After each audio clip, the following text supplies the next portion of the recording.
నమస్తే అండి, ఎలా ఉన్నారు అందరూ? బాగున్నారా? నేనైతే బాగున్నానండి. మీ అందరికీ అమ్మవారి ఆశీస్సులు ఎల్లప్పుడూ ఉండాలని కోరుకుంటూ, ఈ పరిహారం చేసుకోవడం వల్ల ఖచ్చితంగా డబ్బుకు లోటు లేకుండా ఉంటుంది. లక్ష్మీదేవి ఆకర్షింపబడుతుంది, మీ కోరికలు నెరవేరుతాయి. ఖచ్చితంగా డబ్బు నిరంతరం వస్తూనే ఉంటుంది, విశేషమైన ఫలితాలు కలుగుతాయి. ఈ పరిహారాన్ని మనం శుక్రవారం రోజున చేసుకోవాలి. ఈ పరిహారాన్ని చేసే ముందు మీరు స్నానం చేసే పరిహారం చేసుకోవాలి. తల స్నానం అవసరం లేదండి, మామూలు స్నానం చేసుకుంటే సరిపోతుంది. మీరు చక్కగా లక్ష్మీ అమ్మవారి పట్టాన్ని పూజా మందిరంలో పెట్టుకొని స్నానం చేసి చక్కగా చేయాలి. అంటే అమ్మవారి పట్టం ముందంటే దుర్గాదేవి అమ్మవారి పట్టందైనా పర్వాలేదు, చండికాదేవి, గాయత్రీదేవి, లక్ష్మీదేవి అమ్మవారిది లేదా పార్వతీదేవి అమ్మవారిది ఎవరిదైనా పర్వాలేదు, పట్టం పెట్టుకోండి. ఎవరైతే ధనం కావాలని అనుకుంటారో తప్పకుండా చేసుకోవాల్సిన ఒక మంచి పరిహారం, ప్రతి శుక్రవారము చేసుకోండి. అదే ఇప్పుడు మనకి ప్రజెంట్ గుప్త నవరాత్రులు జరగబోతున్నాయి కాబట్టి ఈ గుప్త నవరాత్రుల్లో వచ్చే ఒక శుక్రవారం రోజున చేసుకున్నా కానీ మంచి ఫలితాలు కలుగుతాయి. అలానే ప్రతి శుక్రవారం చేసుకున్నా కానీ ఆ అమ్మవారి యొక్క కృపా కటాక్షాలు ఎల్లవేళలా ఉంటాయి. ఈ పరిహారానికి ఒక మట్టి ప్రమిద అవసరం ఉంటుంది. ఈ పరిహారం చేసుకుంటే ఖచ్చితంగా మార్పు కనబడుతుంది. ప్రతి శుక్రవారము చేయండి. తాంత్రిక పరిహారాలు చేసేటప్పుడు అక్కడ మనం తీసుకునే పదార్థము, సమయము, విధానము అన్నీ కూడా చాలా అవసరం ఉంటాయి, ఇంపార్టెంట్ అవుతాయి. చెప్పింది చెప్పినట్లుగా మీరు చేస్తేనే ఖచ్చితంగా 100% రిజల్ట్ ఉంటుంది. లేదా మీరు చేసినా కానీ ఎలాంటి ఫలితం ఉండదు. అందుకే ప్రతి ఒక్క వీడియోలో నేను వీడియోని స్కిప్ చేయకుండా ఎండ్ వరకు చూడండి ప్రతి ఒక్కసారి చెబుతూనే ఉంటాను. ఎందుకంటే కొంతమంది స్కిప్ చేస్తారు, సరిగ్గా చూడరు, సరిగ్గా చేసుకోరు, మళ్ళీ ఫలితం రాలేదని అంటారు. కొందరు బాగానే చూస్తారు, చక్కగా ఫలితం వచ్చిందని కూడా చాలామంది కామెంట్స్ కూడా చేసిన వారు ఉన్నారు. కాబట్టి వీడియోని స్కిప్ చేయకుండా ఎండ్ వరకు చూసి చక్కగా చేసుకోండి.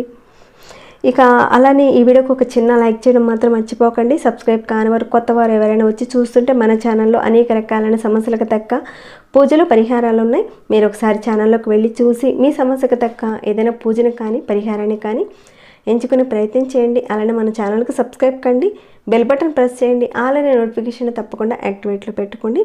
అలానే ఈ గుప్త నవరాత్రుల్లో వారాహి అమ్మవారికి ఏ రోజుల్లో ఏ నైవేద్యాలు పెట్టాలి, ఏ రకంగా కలసి చెంబుని ప్రతిష్ఠించుకోవాలి, ఇంకా ఏ రకంగా అమ్మవారిని పూజించాలన్న విషయం మీద కూడా ఇంతకుముందు వీడియోలో మనం చెప్పుకున్నాం. ఎవరైనా ఆ వీడియోని మిస్ అయ్యి ఉంటే కనుక ఒకసారి మీ ఛానల్లోకి వెళ్ళి చెక్ చేయండి. ఇక మనం విషయంకి వెళ్దాం. ముందుగా మీరు ఏం చేస్తారంటే లక్ష్మీ అమ్మవారికి చక్కగా గంధం, కుంకుమ పెట్టి పూలతో అలంకరించి అమ్మవారి ఎదురుగా కూర్చొని దీపంలో ఒక 2 ఒత్తులు విడివిడిగా వేసి దీపారాధన చేయాలి. దీపారాధన చేసిన తర్వాత దాంట్లో ఒక యాలక్కాయ తీసుకోండి. అంటే యాలక్కాయలు కాస్త మీరు ఓపెన్ చేసి దాంట్లో ఉన్న ఒకే ఒక్క గింజని, యాలక్కాయ మొత్తం వేయకండి, ఒకే ఒక్క గింజని తీసి ఆ కుందిలో వేయండి. ఈ పరిహారాన్ని మీరు చేస్తున్నప్పుడు పరిపూర్ణమైన ఒక నమ్మకం, విశ్వాసం, అమ్మవారి మీద నమ్మకంతో చేయండి. ఏదో చేసేసాం అని మాత్రం చేయకండి. ఇక్కడ దీపారాధన కేవలం ఆవు నెయ్యితోనే చేయాలి. ఆవు నెయ్యితో దీపం వెలిగించిన తర్వాత ఒక తమలపాకు తీసుకోండి. తొడిమితో ఉన్న తమలపాకే తీసుకోండి. ఆ ఆకు మీద తేనెను వేయండి. కాస్త వేయండి, ఎక్కువ వేయనవసరం లేదు, కొద్దిగా వేయండి. 1/2 చెంచా వేసినా సరిపోతుంది. నైవేద్యంగా కొంచెం పెట్టండి. ఆ తర్వాత మీరు అమ్మవారి యొక్క మంత్రాన్ని స్మరించండి. అంటే దుర్గా భవాని అమ్మవారిది కానీ, లేదంటే సప్తస్తుతి కానీ, లలితా సహస్రనామం కానీ, దుర్గా స్తోత్రం కానీ ఇలాంటి చక్కగా చదువుకోండి. ఒకవేళ చదవడం చేతకాకపోతే మనసులో ఒక చిన్న మంత్రాన్నైనా సరే, ఇంతకుముందు వీడియోలో మనం చాలా వరకు మంత్రాలు చెప్పుకునే ఉన్నాం. దాంట్లో నుంచి ఒక మంత్రాన్ని చక్కగా మీరు తీసుకొని ఒక 10 నిమిషాలైనా సరే కూర్చొని తలుచుకోండి. ఈ నవరాత్రుల్లో అమ్మవారు చాలా శక్తివంతంగా ఉంటుంది కాబట్టి మనం ఏ పరిహారం చేసినా కానీ తప్పకుండా నెరవేరడానికి అవకాశం ఉంటుంది. తర్వాత సాంబ్రాణి ధూపం చూపించండి. ఇక్కడ చూస్తే కనుక చాలా చిన్న పరిహారం కానీ అమితమైన శక్తి ఉంటుంది ఈ పరిహారంలో. మీ మనసులో ధనానికి సంబంధించిన ఎన్ని కోరికలు ఉన్నాయో వాటిని చెప్పండి. ఇలా చేయడం వల్ల లక్ష్మీ అమ్మవారు ఆకర్షింపబడుతుంది, శుక్రబలం పెరుగుతుంది. జాతకంలో, జీవితంలో డబ్బుకి లోటు లేకుండా ఏదో ఒక మార్గం ద్వారా డబ్బు వచ్చే మార్గాలు మీకు తెలుస్తాయి.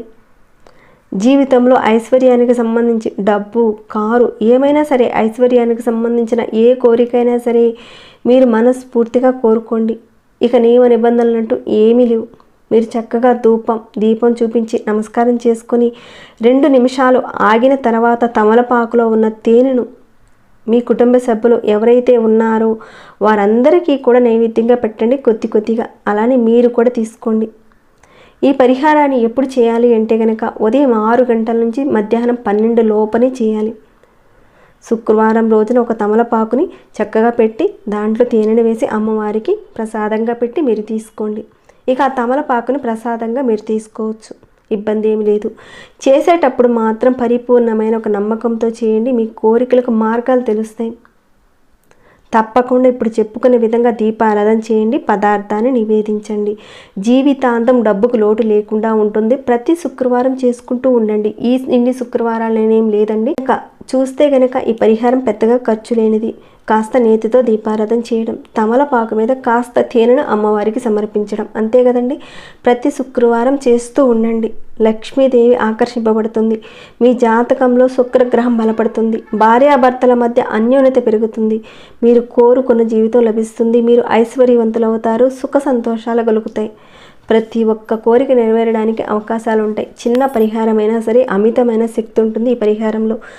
తప్పకుండా మీరందరూ కూడా చేసుకుని ఆ లక్ష్మీ అమ్మవారి యొక్క అనుగ్రహం మీరు పొందాలని నేను కోరుకుంటున్నాను. ఇక ఈ వీడియోని ఇంతటితో ముగిస్తున్నాను. ఇంకేమైనా డౌట్స్ వస్తే అడగండి, రిప్లై ఇస్తాను. అలానే మీ మనసుకి ఎలా అనిపించిందని మాట చెప్పండి. లైక్ చేయని వారు ఒక చిన్న లైక్ చేయండి. సబ్స్క్రైబ్ కాని వారు సబ్స్క్రైబ్ చేసుకోండి. మరొక భక్తి వీడియోలో మళ్ళీ మిమ్మల్ని కలుసుకుంటాను. అంతవరకు సెలవు.